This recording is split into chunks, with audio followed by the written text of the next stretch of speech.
You ask Tiger to solve. This deals with linear equations with one unknown. The final result is y equals 19/8. Let's solve it step by step.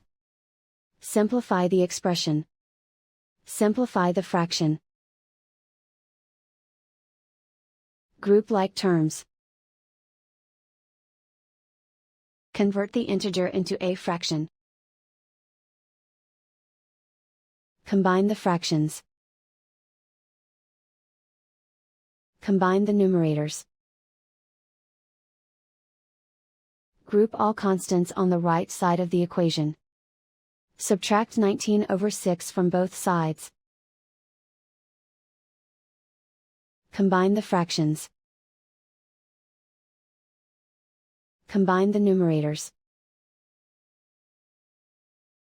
Reduce the zero numerator. Simplify the arithmetic.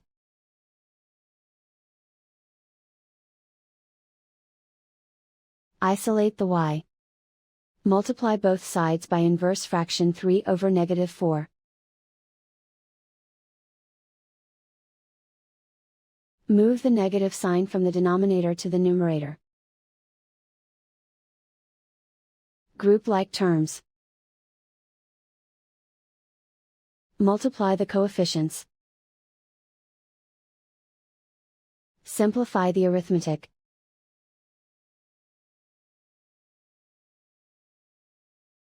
Move the negative sign from the denominator to the numerator. Multiply the fractions. Simplify the arithmetic.